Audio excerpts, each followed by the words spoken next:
नमस्कार। ये है कहानियों का अद्भुत संसार किस्सा कहानी। किस्सा कहानी में मैं हूँ भारती कुमारी और आप सबके लिए लेकर आई हूँ विक्रम बेताल की कहानियाँ। ये विक्रम बेताल की कहानी का दूसरा एपिसोड है और बेताल के द्वारा सुनाई जा रही कहानी का ये पहला भाग है। ये पहली कहानी है जो बेताल सुनाता है।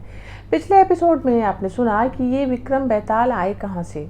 विक्रम का तो हम जानते हैं, पर ये बेताल कहाँ से आया जिसे पकड़ने राजा विक्रम रात को जाते हैं और कंधे पर लाद के लाते हैं और बेताल हर बार उसे एक कहानी सुनाता है।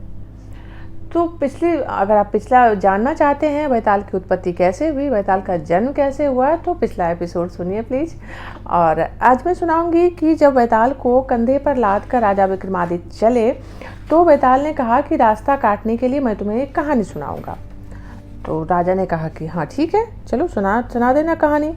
तो आज जो मैं सुनाने जा रही हूँ कहानी वो बेताल द्वारा सुनाई गई पहली कहानी है। इस कहानी का शीर्षक है छुटकारा। बेताल बोला, सुनो राजा विक्रमादित्य, एक समय की बात है। वाराणसी में एक अत्यंत प्रतापी राजा राज्य करता था। उसका एक पुत्र था। पुत्र का नाम था वज्रमुकुट। राजा का एक मंत्री था। मंत्री के बेटे का नाम रत्नराज था।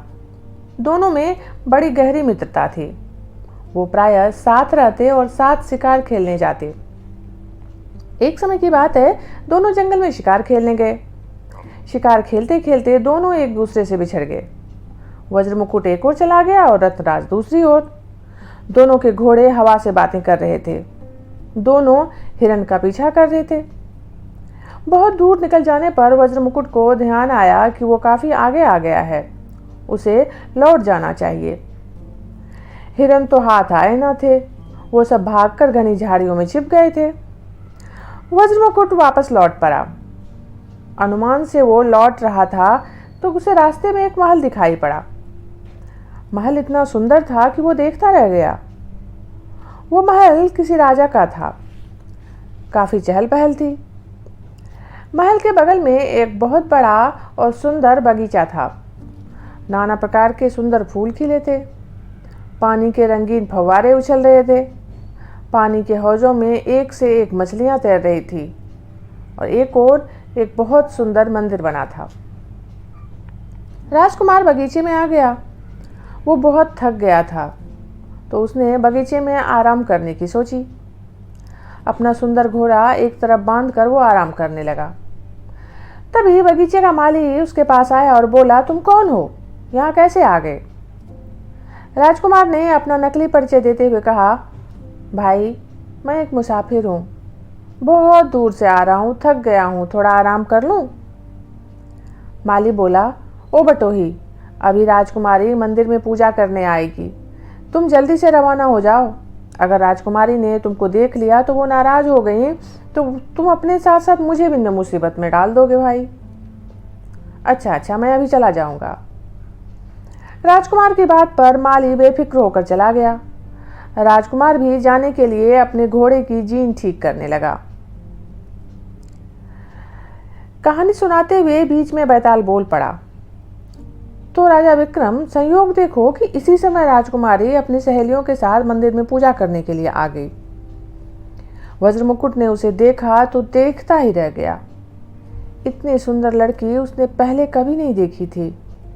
वो एकटक देखता रहा। राजकुमारी मंदिर में पूजा करने चली गई। राजकुमार ठगा सा रह गया। राजकुमारी का चेहरा उसकी आंखों के सामने नाचने लगा। राजकुमारी जब पूजा करके बाहर आई तो वो सबसे आगे थी। राजकुमारी की नज़र वज्रमुकुट पर पड़ी। वो भी वज्रमुकुट को देखती रह गई। फिर उसने पूजा कर कमल का जो फूल अपने सिर पर रखा था हाथ में ले, कान में लगा, दांत से कुतर पैर तले रखा, फिर उठाकर सीने से लगा लिया और चली गई। वज्रमुकुट एकटक देखता रह गया। जब राजकुमारी चली गई तो ठंडी सांस लेकर वो वापस लौट पड़ा, लेकिन वो राजकुमारी को भुला नहीं पा रहा था। उसका सुंदर चेहरा बार बार याद आने लगा और उसको देखकर उसने जो कुछ किया था वो भी याद आ रहा था। राजकुमार वज्रमुकुट उदास हो गया। घोड़े पर बैठकर वो भटकता रत्नराज को मिल गया। रत्नराज उसे देखकर खुश हो गया। दोनों साथ हो गए। राजकुमार को उदास और खोया खोया देखकर रत्नराज ने पूछा, क्या बात है राजकुमार, इतने उदास क्यों हो? पहले तो राजकुमार ने कुछ नहीं बताया, पर रत्नराज के बार बार कहने पर उसने सारी घटना बता दी। रत्नराज ने मुस्कुराकर कहा, तो अब तुम क्या चाहते हो? मैं उससे विवाह करना चाहता हूं। रत्नराज हंसने लगा। अपने मन के लड्डू लूटने लगे? उस राजकुमारी ने तुमको देखा भी होगा? हाँ, देखा था ना, वज्र मुकुट ने कहा। तुमको देखकर उसने क्या हरकत की, बताओ, समझे कुछ? राजकुमार ने वो सब कुछ बता दिया कि वो किस प्रकार कमल का फूल उसने सिर से हटा, कान से लगाया, दांत से काटा, पैरों से दबाया, फिर छाती से लगाया। रत्नराज खुशी से उछल गया, बोला, अरे मार लिया मैदान। वज्र मुकुट आश्चर्य से उसका मुंह देखता रह गया। पूछा, क्यों? तुमने क्या मतलब लगाया इसका? रत्नराज बोला, बस बात बन गई। बैताल फिर विक्रम की ओर आमुख होकर बोला, राजा विक्रम सुनो। तब रत्नराज ने राजकुमार वज्र मुकुट को बतलाया कि उस राजकुमारी ने सिर से कमल का फूल उतारकर कान में लगाया, मतलब कर्नाटक की रहने वाली है, और दांत से काटा तो इसका मतलब वो राजा दंतवाद की बेटी है। पांव तले दबाकर उसने अपना नाम बताया कि उसका नाम पद्मावती है, और अपने सीने से लगाया तो इसका मतलब है वो तुमको चाहती है, अर्थात तुम उसके मन के मंदिर में बस गए हो। वज्र मुकुट प्रसन्न हो गया। राजा विक्रम, तब राजकुमार की खुशी का ठिकाना ना रहा। वो बोला, तब तो हमें चलना चाहिए। जरूर, रत्नराज ने कहा। और मंत्री का लड़का रत्नराज अपने मित्र राजकुमार वज्र मुकुट का साथ देने के लिए सहर्ष तैयार हो गया। तो इस प्रकार हे राजा विक्रम, राजकुमार और मंत्री पुत्र दोनों घोड़े पर सवार होकर चल पड़े। राजा दंतवाद की नगरी में आए। रत्नराज ने पता लगाना शुरू किया कि कौन औरत राजकुमारी के पास आती जाती है। बहुत खोज पूछताछ के बाद उसे पता लगा कि एक बुढ़िया राजकुमारी के पास नित्य जाती है। दोनों उसी के पास गए, उसके दरवाजे पर गुहार लगाई। बुढ़िया बाहर आई। रत्नराज बोला, माई, हम परदेसी हैं, राजा दंतवाद का नगर देखने की बड़ी इच्छा है, क्या तुम्हारे यहाँ 1-2 रोज ठहर सकते हैं? दो खूबसूरत भले नौजवान को देखकर बुढ़िया बोली, तुम्हारा मन है तो ठहर जाओ, वैसे भी इस घर में मैं अकेली ही रहती हूँ। तो राजा विक्रम इस प्रकार वो दोनों बुढ़िया के घर में रुक गए। बुढ़िया राजकुमारी की धाय माँ थी। उसने राजकुमारी को अपना दूध पिलाया था। इस कारण वो दिन में एक बार राजकुमारी से मिलने अवश्य जाया करती थी। बुढ़िया राजकुमारी के पास जाने लगी तो रत्नराज बोला, हमारी ये खबर राजकुमारी तक पहुंचा दोगी?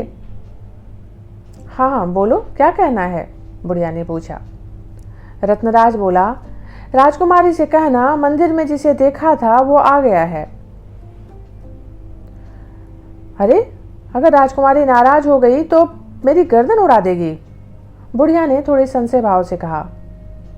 ऐसा नहीं होगा माँ। ये सुनकर बुढ़िया माँ मान गई। बुढ़िया जब राजकुमारी के पास गई तो राजकुमारी से इस बात को कहा, तो उसने चंदन लगा बुढ़िया के गाल पर तमाचे मारे और धक्का देकर बाहर निकाल दिया। बुढ़िया घबरा कर दोनों के पास आई, बोली, तुम लोगों ने तो मेरी जान मुसीबत में डाल दी। अब पता नहीं राजा मुझे क्या दंड देंगे। राजकुमारी तो नाराज हो गई, उसने मुझे तमाचा मारा और घर से निकाल दिया। बुढ़िया की बात सुनकर राजकुमार घबरा गया। मंत्री का बेटा रत्नराज खिलखिलाकर हंस पड़ा। राजकुमार ने आश्चर्य से पूछा, तुम हंस क्यों रहे हो? इसमें हंसी की क्या बात है भाई? रत्नराज बोला, राजकुमारी ने खबर दी है कि 5 रोज चांदनी के बीते तो खबर देना, फिर बताऊंगी। वज्र मुकुट को राहत मिली। बुढ़िया जब दूसरे दिन गई तो राजकुमारी ने उसके साथ मीठा बर्ताव ही किया। इस कारण बुढ़िया का भी मन खुश हो गया। 5 दिन बाद बुढ़िया को राजकुमारी ने स्याही भरा तमाचा मार के पश्चिम के दरवाजे से धक्का मारकर निकाल दिया। बुढ़िया ने आकर सब कहा। तब रत्नराज ने राजकुमार से पूछा, भाई इसका मतलब बताओ। रत्नराज बोला, आज आधी रात के समय पश्चिम के दरवाजे पर जाओ, तब मिलेगी। राजकुमार खुश हो गया। राजकुमार आधी रात को तैयार होकर राजमहल के पश्चिम के दरवाजे पर गया। राजकुमारी उसका इंतजार कर रही थी। वो राजकुमार को अपने साथ भीतर ले गई। राजकुमार अगले दिन वापस आया तो बड़ा उदास था। उसे देखकर रत्नराज बोला, अरे मित्र, अपनी प्रेमिका से मिलकर आने के बाद भी तुम इस प्रकार उदास क्यों हो? तुम्हें तो खुश होना चाहिए। आखिर ऐसी क्या बात हो गई? राजकुमार बोला, राजकुमारी मुझे बहुत प्यार करती है, पर उसका कहना है कि उसका पिता मेरे साथ उसका विवाह नहीं करेगा। एक और राजकुमार से उसका विवाह पक्का हो गया है। बोलो क्या करूं? रत्नराज राजकुमार की बात सुनकर बोला, सोचने का मौका दो, कोई ना कोई उपाय तो निकाला ही जाएगा। रत्नराज विचार करने लगा। अच्छा ये बताओ, फिर उसने तुमको कब आने को कहा है? कल बुलाया है, राजकुमार ने बताया। अच्छा ठीक, जब तुम जाओगे तब मैं बताऊंगा। अगले दिन राजकुमार वज्रमुकुट जब राजकुमारी से मिलने जाने लगा तो रत्नराज ने उसे एक त्रिशूल देकर कहा, राजकुमारी जब सो जाए तो ये त्रिशूल उसकी जांघ पर मारकर उसके सारे जेवर उतार लाओ। वज्रमुकुट पहले तो हिचकिचाया, पर बाद में मान गया और उसने ऐसा ही किया। राजकुमारी की जांघ पर त्रिशूल मार उसके जेवर उतार कर वो भाग आया। उसके आने के साथ ही रत्नराज ने योगी का वेश बनाया और राजकुमार को अपना चेला बनाकर स्वयं एक मठ में चला गया। मठ में जाकर उसने धूनी रमा दी। फिर राजकुमार से बोला, जा राजकुमारी के इन जेवर को बाजार में बेचा। अरे ये तो राजकुमारी के जेवर हैं, मैं पकड़ा जाऊंगा। राजकुमार बोला, यही तो मेरी इच्छा है। जब लोग तुझे पकड़े तो मेरा नाम बता देना कि गुरुजी ने दिए हैं। राजा के सिपाही मेरे पास आएंगे तो मैं निपट लूंगा। राजकुमार मान गया। राजकुमार जब जवाहरात बेचने बाजार में गया तो उस जौहरी की दुकान पर गया जो राज परिवार को जेवरात देता था, और जौहरी ने उसे पकड़ लिया और सिपाहियों के हवाले कर दिया। ये जेवर मेरे गुरु ने मुझे बेचने के लिए दिए हैं, उसने बताया। और तुम्हारा गुरु कौन है? सिपाही ने पूछा। मेरे साथ चलो, मैं दिखाता हूं। राजकुमार सिपाहियों के साथ मठ पर आया। सिपाहियों ने रत्नराज को भी हिरासत में लेकर राजा के सामने पेश कर दिया। राजा ने पूछा, तुम्हारे पास जेवर कहां से आए? रत्नराज बोला, महाराज रात को एक चुड़ैल आई थी मेरे पास। मैंने उसकी जांघ में त्रिशूल मारकर उसके सब जेवर उतरवा लिए।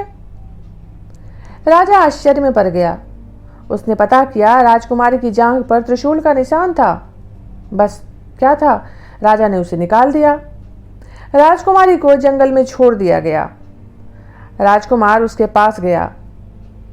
पहले तो राजकुमारी बड़ी नाराज हुई, पर बाद में सब जानकर खुश हो गई। इस प्रकार राजकुमार राजकुमारी को अपने साथ ले गया और उससे विवाह कर सुखपूर्वक रहने लगा। अब बोलो राजा विक्रम, इसमें दोष किसका है? विक्रम ने कहा, बैताल, मंत्री के बेटे ने अपनी दोस्ती निभाई, सिपाहियों ने राजा का हुक्म माना, इसमें दोष राजा का है। उसने बिना सोचे समझे राजकुमारी को निकाल दिया। तुम ठीक कहते हो। और बैताल ये कहते हुए भयानक अट्टहास करता हुआ राजा के कंधे से उतरकर भाग गया और उसी वृक्ष पर जाकर फिर से उल्टा लटक गया। राजा विक्रमादित्य परेशान हो गए। ये बैताल तो बड़ा शैतान निकला। हाथ में नंगी तलवार लेकर वो फिर उसी जगह आए। बैताल मुर्दा बनकर इत्मीनान से लटका था। राजा विक्रमादित्य को इतना क्रोध आया कि उसकी गर्दन उड़ा दे, पर अपने क्रोध को संभाल लिया। गुस्से से कहा, तू भागकर आ गया यहां? तो तुम बोले क्यों थे? बैताल ने उलाहना के रूप में कहा। तूने न्याय मांगा था, मैंने न्याय दिया, तो मैं भी भाग आया। अब चल मेरे साथ। राजा विक्रमादित्य ने उसकी गर्दन पकड़कर झटके से खींच ली, फिर उसको अपने कंधे पर लटका लिया और चल पड़ा। बैताल बोला, राजा तुम बड़े निर्दयी हो, मेरी गर्दन को इस प्रकार मड़ोड़ दी कि दर्द हो रहा है। तो तुम भागते क्यों हो बैताल? ये तो मेरा स्वभाव है, बैताल बोला। राजा विक्रमादित्य ने उसे कसकर पकड़ रखा था और वो तेज तेज चल रहा था। कुछ रास्ता पार हो गया तो बैताल बोला, राजा विक्रमादित्य, सुना है तुम्हारे पास एक ऐसा सिंहासन है जिसमें 32 पुतलियां हैं, वो तुमसे बातें करती है। हाँ है तो, राजा ने कहा। उन पुतलियों को मेरे दादा परदादा ने मंत्र से अभिषिक्त किया है, इसलिए मैं उनको खूब जानता हूँ। सिंहासन मेरे परदादा ने ही बनाया था। राजा विक्रमादित्य ये सुनकर चुप हो गया। उसे विश्वास हो गया कि ये वही तांत्रिक है जो देव बतला रहा था, इसलिए इससे उसे सावधान रहना चाहिए। राजा विक्रमादित्य और सतर्क हो गया। बैताल बोला, राजा कुछ रास्ता कटे, कहानी सुनो। तुम चुपचाप रहो। बैताल चुपचाप नहीं रह सकता है, बैताल ने खींचते हुए कहा। तो मैं कहानी नहीं सुनूंगा। तो फिर मैं भाग जाऊंगा, बैताल ने कहा और एक झटके से फिर भाग गया। राजा विक्रमादित्य दौड़कर फिर उसी पेड़ के पास आया। बैताल को लटका कर फिर चल पड़ा। बैताल फिर भाग गया। तब हार कर राजा बोला, अच्छा तुम कहानी सुना दे चलो, मैं सुनता चलूंगा। बैताल मान गया। राजा विक्रमादित्य कुछ देर के लिए विश्राम करने लगे। वो लगातार भाग दौड़ के कारण बहुत थक गए थे। उस समय वातावरण और भयानक हो गया था। हिंसक पशुओं की गर्जना से सारा जंगल कांप रहा था। चारों ओर मौत मंडरा रही थी, फिर भी राजा विक्रमादित्य भयभीत ना हो रहे थे। वो कुछ देर विश्राम करने के बाद उठकर खड़े हो गए। उस समय आकाश में चांद का एक नन्हा सा टुकड़ा हाशिए की तरह उगाया था। जंगल का वो आकाश भी मानो डरावना और भयानक हो चला था, फिर भी राजा सहम कर आगे बढ़ गए। आज की विक्रम बेताल की ये पहली कहानी यहीं तक। आगे के एपिसोड में बैताल जो दूसरी कहानी सुनाएगा वो मैं आपको सुनाऊंगी। तब तक आप जुड़े रहिए किस्सा कहानी से।